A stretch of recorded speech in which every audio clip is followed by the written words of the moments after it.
ML Sports Take here from Rosie's Corner. Final day, I was just told, of the comfort foods.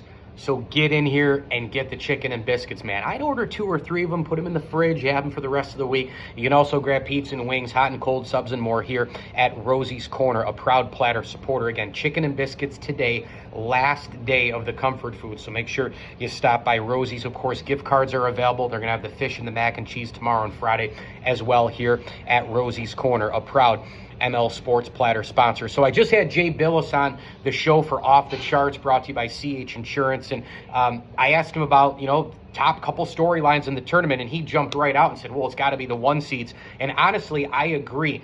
This is a tournament that's chalking like crazy. And you look at these 1 seeds right now, and I made mention of it earlier in the week where so many of these teams, mostly SEC, but even a Duke and some others, just all over the place.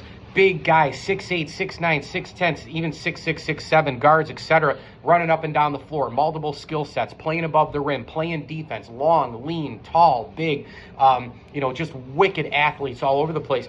You're seeing rosters full of those, and these 1 seeds are the ones who really have them, right? I mean, my gosh, you take Cooper Flagg at 6'9", best player in the country, plays above the rim, or it's quick little dribble, am I going to blow by you, or bang a 3? I mean, and there's a lot of those kind of guys out there. Just the lean, athletic player, 6'6" to 6'10", who can do it all at both ends of the floor and dominating, playing 6, 7, 8 guys on the roster, and they just overwhelm you. And I kind of liken Florida, I liken Duke, I liken Auburn, and I liken Houston to kind of the Florida Panthers in hockey, where it's a relentless forecheck. They're coming at you, but they can also mix in some finesse, mix in a real heavy skill set or 2 onto that. You think hockey, you think grinding the corners, winning battles at net front, and tipping a puck in, getting an ugly goal. But because they wore you down, they got that goal, they earned that goal. Or they can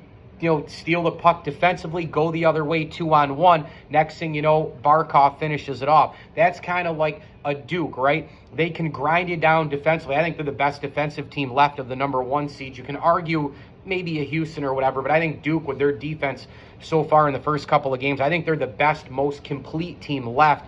And again, it's splitting hairs between the rest of the ones, but I would probably choose Duke at this particular point. But you think about a Proctor or a Flagg or somebody else taking the ball from one end, defensively getting a steal, going down and throwing an alley-oop dunk, or in the half-court set, passing at 7, 8, 9, 10. Where's the ball going to go? The defense is guessing. They're on their heels. Next thing you know, you turn and you left a backdoor screen because you're so exhausted, and they get an easy layup. Or it's Cooper Flagg, dribble, showcase, and pop and stop, nails a 3. They can do it both ways. It's the grind you down or the finesse.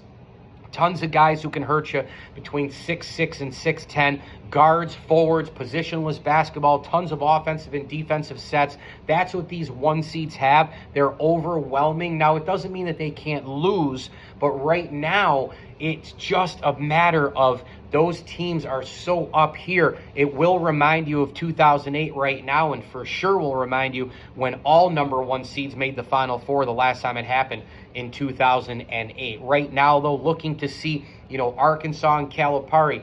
Are they a team that maybe can break through as a double-digit seed? Although Arkansas starting the year slow, 0-5. They were an SEC team. If they didn't play in that tough of a conference or start that slow, they'd probably be more of a 6 or 7 seed. So I can't really ride that being Cinderella. I know John Calipari is trying to talk a great game with that, but really, John Calipari, we're going to think of him as an underdog. Give me a break. But, you've got some really good games. Bilas is right what he told me today. Every tournament's great. They're all different. They're just kind of, in their own mold for their own season. Just like anything else in sports, it's about this day, this venue, this coach, this time, those players, this tournament, this matchup, and the 1 game off is really what makes it incredible. Because as I sit here and tell you about how dominant the 1 seeds are, sure, any of them can lose on Thursday or Friday night or even Saturday, Sunday and not make the Final Four. So the 1 game off changes everything. But as far as right now, as we look at it going into the Sweet 16 games, the 1 seeds do appear to be